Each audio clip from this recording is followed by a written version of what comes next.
మీ బిడ్డ పాలనతో ప్రతి ఇంట్లోనూ కూడా చిక్కటి చిరునవ్వులు కనిపించే పరిస్థితులు ఉన్నాయి. మన మార్గ రాజకీయంలో ఇంటింటి అభివృద్ధి కూడా కనిపిస్తుంది.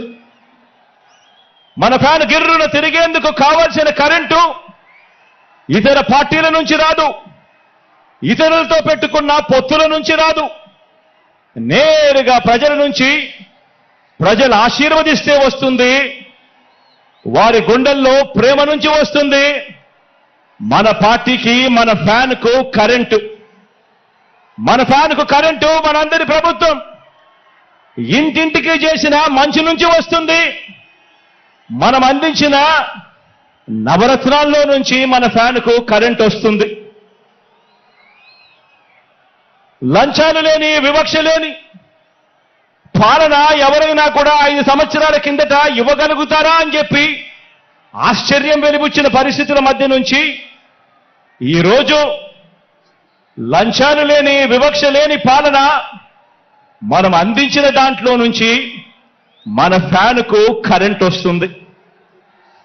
మన ఫ్యాన్కు కరెంటు మాట తప్పకుండా మేనిఫెస్టోను ఓ బైబిల్ గాను, ఓ ఖురాన్ గాను, ఒక భగవద్గీత గాను ఇంతవరకు ఎప్పుడూ కూడా ఎవరూ కూడా చెయ్యని విధంగా మేనిఫెస్టో అంటే చెత్తబుట్టలో వేసే డాక్యుమెంట్ కాదు. మేనిఫెస్టో అనంటే ఒక పవిత్ర గ్రంథం అని భావించి 99% హామీలు అమలు చేసిన ఆ నిజాయితీ నుంచి ఈరోజు మన ఫ్యాన్కు కరెంటు వస్తుంది. మరి చంద్రబాబు సైకిల్ పరిస్థితి ఏమిటి అని చెప్పి ఒక్కసారి గమనిస్తే, చంద్రబాబు నాయుడు గారి సైకిల్ పరిస్థితి ఏమిటి అని గమనిస్తే, చంద్రబాబు సైకిల్కు ట్యూబులు లేవు, చంద్రబాబు సైకిల్కు టైర్లు లేవు, చంద్రబాబు సైకిల్కు చక్రాలే లేవు. చంద్రబాబు సైకిల్ తుప్పు పట్టిన పరిస్థితిలో ఈరోజు ఉంది.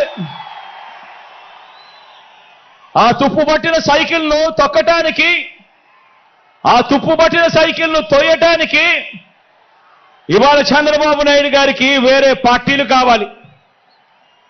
ఇది చంద్రబాబు నాయుడు గారి జాబ్ రిక్వైర్మెంట్. ఎందుకంటే బాబు పేరు చెబితే గుర్తుకొచ్చే ఒక్క మంచి కూడా ప్రజల నోట్లో నుంచి వినపడదు. చంద్రబాబు పేరు చెబితే గుర్తుకొచ్చే ఒక్క స్కీము కూడా ప్రజల నోట్లో నుంచి వినపడదు, కనిపించదు. అందుకే పొత్తుల్లో భాగంగా ముందుగా ఒక ప్యాకేజీ ఇచ్చి ఒక దత్తపుత్రుని తెచ్చుకున్నాడు ఈ పెద్ద మనిషి చంద్రబాబు నాయుడు. దత్తపుత్రుని ఎందుకు తెచ్చుకున్నాడంటే, ఈ ప్యాకేజీ స్టార్ అయితే సైకిల్ సీటు తనకు కావాలని అడగడు, తన వారికి సీట్లు ఇవ్వకపోయినా కూడా ఈ పెద్ద మనిషి, ఈ దత్తపుత్రుడు అడగనే అడగడు. ఎందుకు ఇన్ని తక్కువ సీట్లు నాకు ఇస్తున్నావు అని చెప్పి అంతకన్నా క్వశ్చనే చెయ్యడు. కావాలంటే తాను తాగుతా ఉన్న టీ గ్లాస్ కూడా బాబుకే ఇచ్చేస్తాడు.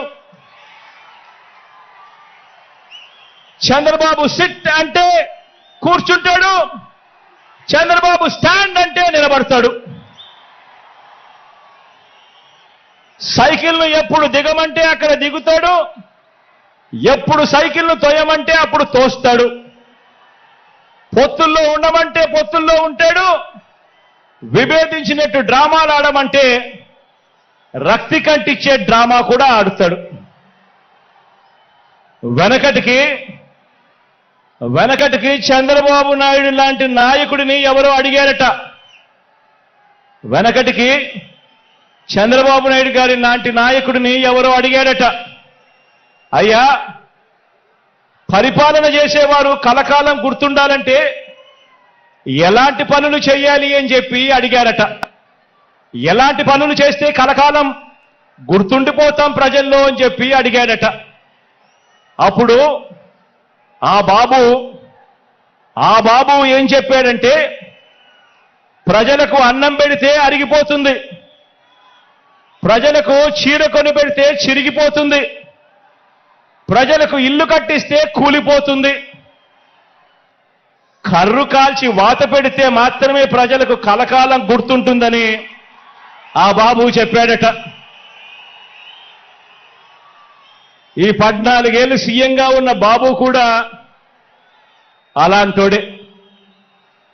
14 ఏళ్ళు ముఖ్యమంత్రిగా ఉన్న ఈ చంద్రబాబు కూడా అలాంటోడే.